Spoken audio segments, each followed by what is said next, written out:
बिस्मिल्लाहिर्रहमानिर्रहीम। अस्सलाम वालेकुम नाज़रीन, मैं हूं डॉक्टर आमिर मसूर। आप देख रहे हैं मेरा यूट्यूब चैनल और फेसबुक पेज। नाज़रीन, आज थोड़ा रुख करते हैं सियासी मंजरनामे की तरफ, जहां आज मुल्तान की अदालत ने एक ऐसा फ़ैसला सुनाया है जो पूरी सियासी दुनिया को हिला कर रख देने वाला है। साबिक़ रुकन कौमी असम्बली जमशेद अहमद दस्ती, जो अवामी राज पार्टी के सरबराह हैं और एक ऐसे रहनुमा जो हमेशा गरीबों की आवाज़ बनते रहे हैं, उन्हें जाली डिग्री केस में 7 साल की सज़ा सुना दी गई है। ये ख़बर सुनकर दिल दुखी हो जाता है, हर आंख नम हो जाती है, क्योंकि ये सिर्फ एक फ़र्द की सज़ा नहीं बल्कि एक ऐसे निज़ाम की निशानदेही है जो कभी कभी ऐसे लोगों को निशाना बनाता है जो निज़ाम के ख़िलाफ़ बोलने की हिम्मत रखते हैं। आइए इस वाक़े की गहराई में जाएं, हक़ाइक़ को खंगालें और देखें क्या ये सज़ा वाकई इंसाफ है या एक और सियासी इंतकाम की दास्तान।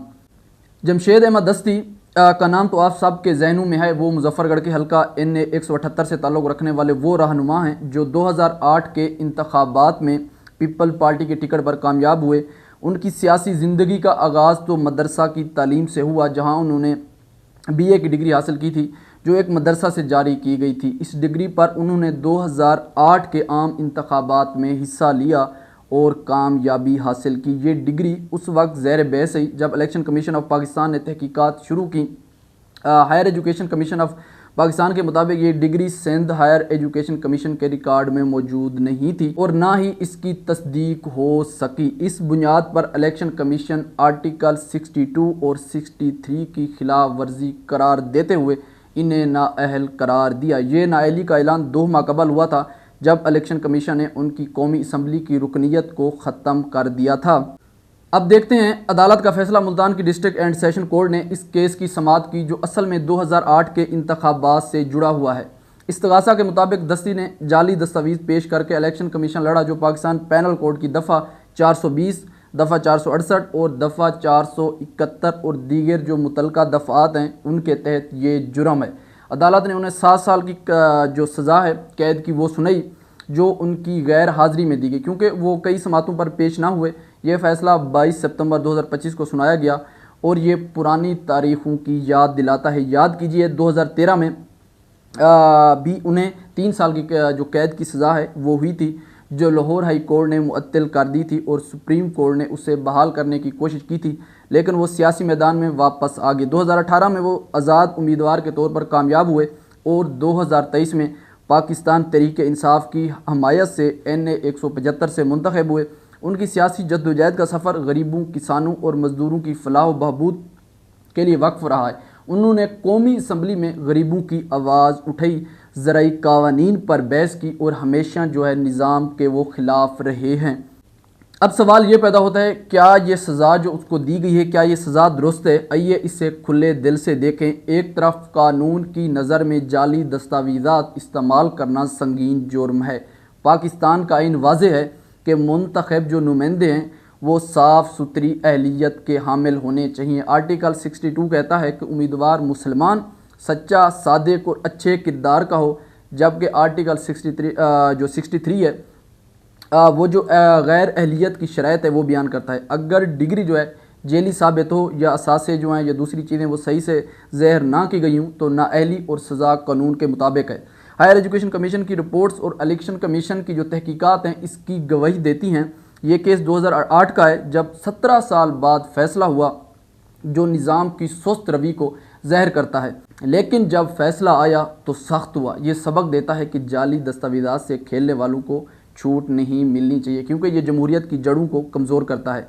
हज़ारों लोग ऐसे हैं जो हकीकी काबिलियत के बावजूद इंतखाबात नहीं लड़ सकते, जबकि जाली डिग्री वाले पार्लियामेंट में बैठ जाते हैं। तो कानून की जो हुक्मरानी के एतबार से ये सज़ा दुरुस्त है, लेकिन ये एक वार्निंग है और हर शहरी चाहे कितना ही बड़ा रहनुमा हो, कानून से कभी भी वो बालातर नहीं होता। और उसके बाद अगर दूसरी तरफ हम देखें, क्या ये सियासी इंतकाम तो नहीं? जमशेद दस्ती को देखिए, वो एक ऐसे रहनुमा हैं जो हमेशा इक़्तिदार के ख़िलाफ़ हुए। 2023 में उन्होंने PTI की हमायत की, इमरान खान के साथ खड़े हुए और मौजूदा हुकूमत की पॉलिसियों पर तनकीद की। उनकी नाअहली 2 माह पहले हुई जो इलेक्शन कमीशन की तरफ से थी और अब अदालत का फ़ैसला। क्या ये इत्तफ़ाक़िया है कि जब सियासी दबाव बढ़ रहा है तब ऐसे केसेस का फ़ैसला आता है? दस्ती ने खुद कहा कि ये उनका सियासी कत्ल है। उनकी अवाम राज पार्टी गरीबों की जद्दोजहद की अलामत है और वो हमेशा जगीरदार जो हैं और जो करप्ट अनासर है उनके खिलाफ लड़े हैं। याद कीजिए 2010 में सुप्रीम कोर्ट ने उन्हें जाली जो असनाद पर नाअहल किया था, फिर वो वापस है 2023 जो 13 की सज़ा है वो भी सियासी लगती थी क्योंकि वो पीपल पार्टी से अलग हो रहे थे। आज जब मुल्क में सियासी गिरफ्तारियां आम हैं, ये सज़ा गलत लगती है। क्या गरीब पस मंज़र का एक रहनुमा जो मदरसा की तालीम पर फ़ख्र करता है इसलिए सज़ा पाए कि उसकी डिग्री यूनिवर्सिटियों की नहीं? पाकिस्तान में लाखों लोग मदरसा की सनत पर ज़िंदगी गुजारते हैं और उनकी जो कदर को तस्लीम किया जाना चाहिए। हायर एजुकेशन कमीशन का मियार तो जदीद तालीम के लिए है, लेकिन मजहबी तालीम को कैसे एक जैसा पैमाना लगाया जाए, ये सवाल पैदा होता है। ये सज़ा न सिर्फ दस्ती को बल्कि हज़ारों ऐसे लोगों को दबोचती है जो रिवायती तालीम पर यकीन रखते हैं। तो सियासी तनाजुर में ये गलत है क्योंकि ये इंतकाम की जो बू देता है ये फ़ैसला। अब सोचें इस फैसले के असरात क्या होंगे।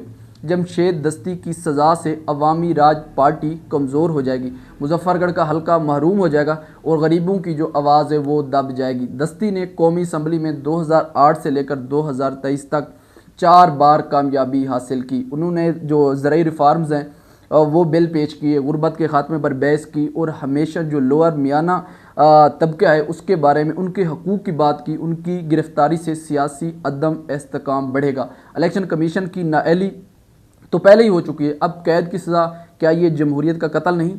पाकिस्तान में ऐसे कई केसेस हैं जहां बड़े बड़े रहनुमा जाली असासे जो हैं वो छुपाते हैं, करप्शन करते हैं, लेकिन उन पर कार्रवाई नहीं होती। दस्ती का केस तो एक छोटी सी डिग्री का है जो शायद उनकी मजबूरी थी।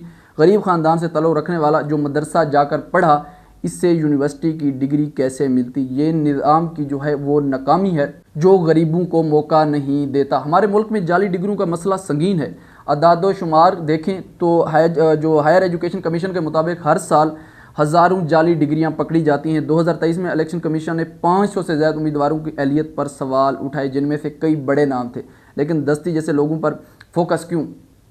क्योंकि वो बोलते हैं लड़ते हैं ये सज़ा दुरुस्त तो है लेकिन नाफिज करने का तरीका गलत है। देखें अदालतों को चाहिए कि सब के साथ जो यकसा सलूक है वो करें। अगर दस्ती को सज़ा दी तो करप्ट वज़रा को भी सज़ा दो।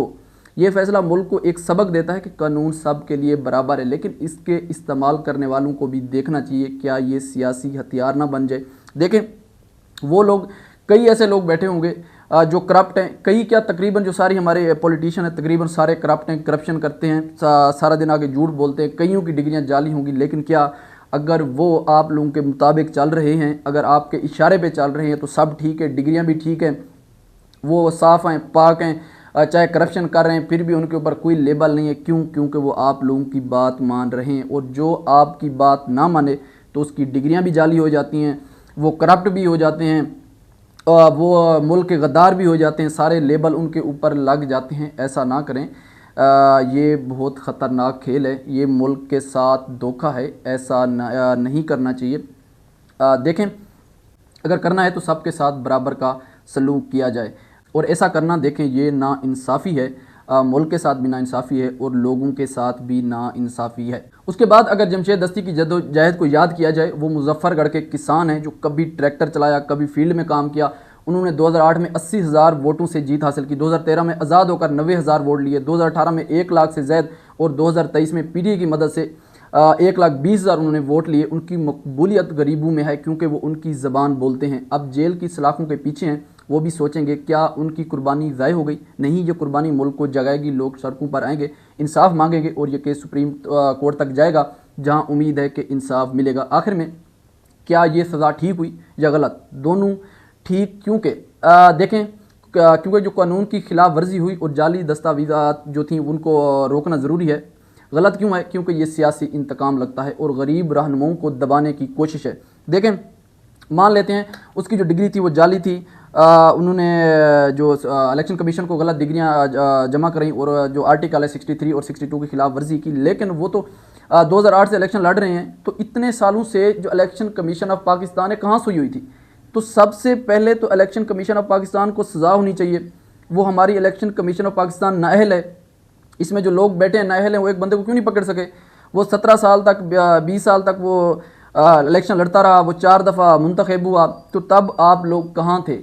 देखिए, जब आप लोग फैसले गलत करते हैं तब लोग आवाज़ उठाते हैं, लेकिन ये अब क्यों ऐसा हो रहा है कि जब वो इमरान खान के साथ खड़ा है, अगर यही जमशेद दस्ती खुदा ना खास्ता अगर वो जैसा कि उसके ऊपर प्रेशर दिया गया, उसको प्रेशराइज किया गया और वो प्रेशर के ऊपर अंदर आ जाता और इनकी बात मान लेता, इमरान खान को छोड़ देता, और जो नाअहल और जो मुसल्लत की गई है गैर कानूनी इलीगल जो सिलेक्टेड हुकूमत बैठी है, अगर वो इनके साथ मिल जाता और तब वो पाक हो जाता, साफ़ हो जाता, डिग्री भी ओके हो जाती, तो ये चीज़ है जो अवाम को जगाती है और अवाम जो है फिर सोचने पर मजबूर हो जाती है, फिर अवाम तनकीद करती है, फिर वो आवाज़ें उठती हैं।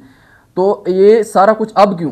तो ये देखें ना कितनी नाइंसाफ़ी है। अगर आप उसके पास जो डिग्रियाँ थी वो गलत थी, साथ से उसने छुपाए सारा कुछ किया, तो उसको पहले पकड़ते। अब आपको क्यों ख्याल आ रहा है? और तब जब जो सियासी इंतकाम है वो अरूज पर है, लोगों के साथ जुल्म हो रहा है, लोगों को उठाया जा रहा है, लोगों के साथ ज़्यादतियाँ हो रही हैं, तब जब आप लोग ऐसा करेंगे फिर उंगली उठेगी, फिर लोग सवाल करेंगे, फिर लोग पूछेंगे, इदारों के ऊपर बात आएगी, लोग क्रिटिसाइज़ करेंगे और उनका हक बनता है। तो देखें नाज़रीन, पाकिस्तान के साथ जब से पाकिस्तान बना है तब से ये खिलवाड़ हो रहा है। अगर आप जो ताकतवर हल्के हैं उनकी बात मानते हैं, उनकी हाँ में हाँ मिलाते हैं, वैसे चलते हैं, फिर आप चाहे जितने करप्ट हैं, जितनी करप्शन करते हैं, जितने बद किरदार हैं, जितने गुंडे हैं, कितने बड़े बदमाश हैं, लोगों के ऊपर जुल्म करते हैं, आपकी डिग्रियां जाली हैं, सारा कुछ डालिए, वो एक पल में ठीक हो जाता है, आप आब ज़मज़म से धुल जाते हैं, पाक हो जाते हैं। लेकिन अगर आप खुदा ना खास्ता आगे सीधे हो जाएं और आगे जवाब दें, आप कहें कि हमने आपके मुताबिक नहीं चलना, तो तब ये सारे सवाल उठते हैं, फिर आप लोगों की डिग्रियां भी सामने आ जाती हैं, फिर हज़ार तरीके इन लोगों को मिल जाते हैं कि फिर आप लोगों को साइड लाइन कर देते हैं। और यही इसी केस में जमशेद दस्ती के साथ हुआ है और उस बेचारे को सिर्फ इमरान खान के साथ खड़े होने की सज़ा मिल रही है। अगर वो प्रेस कॉन्फ्रेंस करके साइड पे हो जाता और आके बैठ जाता हुकूमतों के साथ और जो मुसल्लत करदा हुकूमत है, तो फिर वो उसकी जो सीट भी बच जाती, इज़्ज़त भी बच जाती और आके चाहे जितनी करप्शन करता, कुछ करता, कोई पूछने वाला ना होता। तो नाज़रीन, ये था आज का जो इम्पोर्टेंट जो अदालत की तरफ से डिसीजन आया उसका एनालिसिस, और आप लोगों ने कमेंट सेक्शन के अंदर इसके बारे में अपनी राय का इजहार लाजमी करना है। और इंशाल्लाह हमारी मुलाकात होती है नेक्स्ट व्लॉग में एक नए टॉपिक के साथ। तब तक के लिए अल्लाह हाफ़िज़।